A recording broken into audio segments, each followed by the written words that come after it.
name is Adrienne Grant-Taylor. On behalf of the Morehouse College Human Rights Film Festival, this is 5 quick questions with the filmmaker.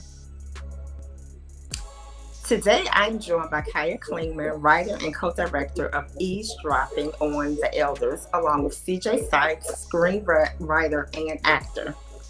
Congratulations, Kiah, and it's great to meet you. Thank you. It is an honor and privilege to meet you as well. Thank you very much.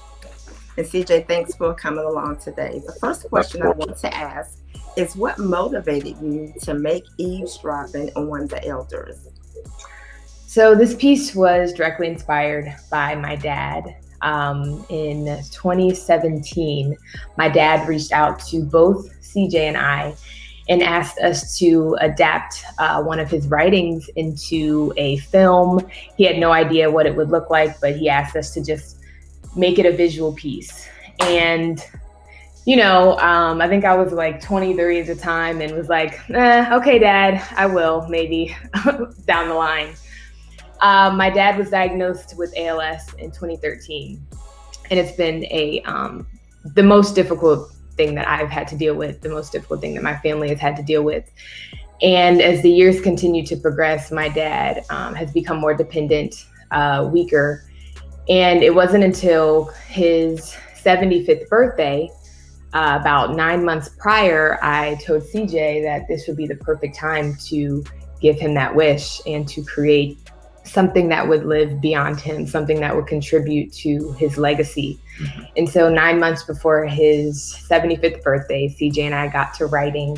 We adapted his piece, Eavesdropping on the Elders. We didn't change the name at all, into a narrative short film, and we presented it to him on his 75th birthday in August of 2019. Yep.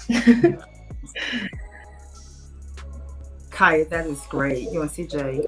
The second question is, what made you choose the medium of filmmaker to tell the particular story, which you already kind of answered that for us, but you can elaborate a little bit more if you would like. Yeah, the medium of film is powerful. I think my dad, being older, being a part of an older generation, he communicated through words. He communicated through his books. He's an author of almost 15 books. He just finished publishing probably his last book. I think we lost Adrienne. Oh, there she is. Okay. I was speaking on the power of film.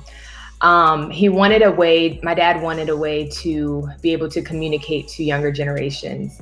And my generation and even the younger generation, we communicate through short form content. We consume a piece of, a YouTube video, 1 minute video, but it's hard for us to sit down and read a book. And so we wanted to literally be the bridge from my dad's work and his powerful writings to our generation, mm-hmm. and people who, aren't fond of consuming books the way that we used to. Yeah. We also wanted to make he's incredibly intelligent. And when it comes to words, he uses a lot of words that I haven't heard of. So passing this message on to another generation, we wanted to make his words a lot more digestible, so that everyone can consume it. So we felt filmmaking was the best way to do that. And I didn't get to say my dad's name, but his name is James Clingman, and he is an amazing guy. So have to let you guys know his name. Yes, thank you so much, Kiah and CJ. My third question is, how long did it take you to research the historical figures portrayed on this film?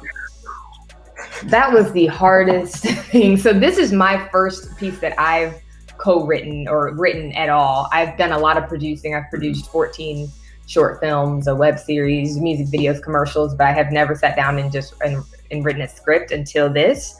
And when I tell you this was an endeavor as my first script, CJ and I went through like months, I would say, of research. Because originally, in the original piece that you can find on my website and in my dad's book, Black O Knowledge, he had, would you say maybe 100 different elders listed in the original piece. And so it was our job to take that and make it digestible for a short film. And we still were incredibly ambitious. We used 12 elders, and we had 12 people in one scene, in that church scene. So then, me with my producer hat, I'm like, how are we going to film this and have 12 people in a scene, having to get through hair and makeup in one day? But we were able to do it. And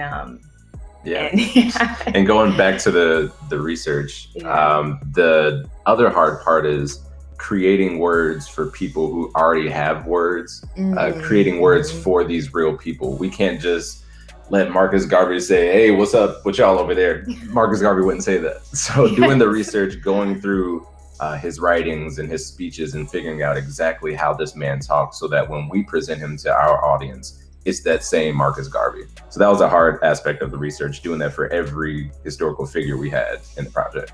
And even to add on to that, we wrestled back and forth whether we should put the name of the elder who was speaking actually on the screen.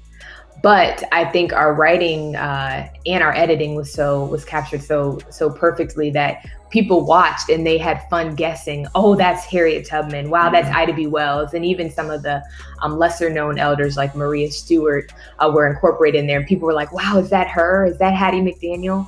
So I think, through our writing and through our research, we were able to really, really select the perfect words for each elder. Absolutely, Kiah and CJ. My fourth question to you, because that's amazing, capturing the old and the new. What advice would you give to aspiring young filmmakers? Ooh, that is challenging. I'm going to let you go first. My initial advice would be to just go for it. I spent years insecure about my writing, not wanting to show anyone. I've done poetry and all kind of stuff, and it just sat in my phone or on my computer until Kiah pushed me one day to write my first short film. And it was such a liberating moment to see that your words, your ideas can be translated in a way that can move and affect people.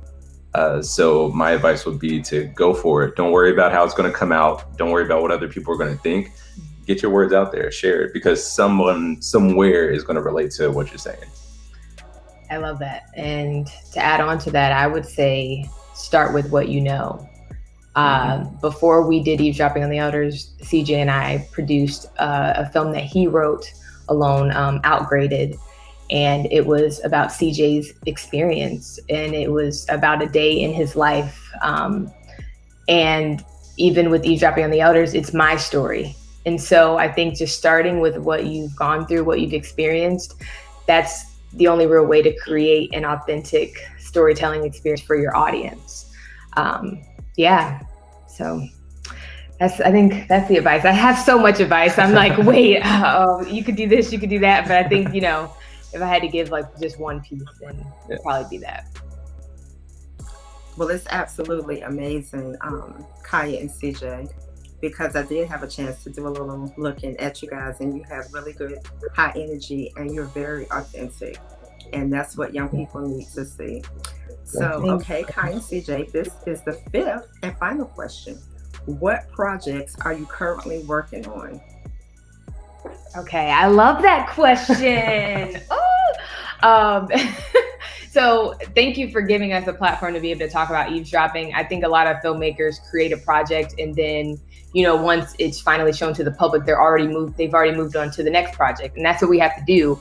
But I'm just happy that I'm able to celebrate such an incredible win that we've had. It took a lot of work. It took a lot of effort. It took a lot of energy on both CJ and my part to put together Eavesdropping. And just thank you for celebrating it with us. Thank you for celebrating my incredible father. I just hope everyone is able to learn from him and the lessons that he has passed on and continues to pass on. And hopefully you guys get a chance to meet him live at the Plaza Theater at our premiere. But CJ and I are in development for a project that he wrote. He's an incredible writer, man, right here, called Dark Horse. And we are looking for funding. We are talking to potential investors. It's a sci-fi thriller that he wrote. And we are excited to gear up for pre-production starting early next year.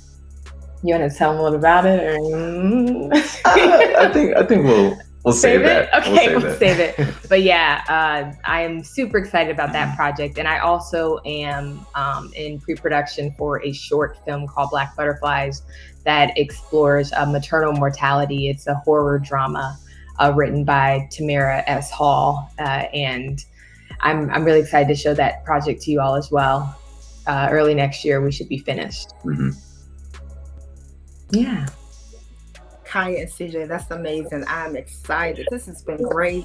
I've learned so much. Thanks for sharing and answering questions today. We truly look forward to following your amazing journey and seeing new projects from the both of you. Thank you. We're super happy to have done this with you guys. Thank you for the opportunity.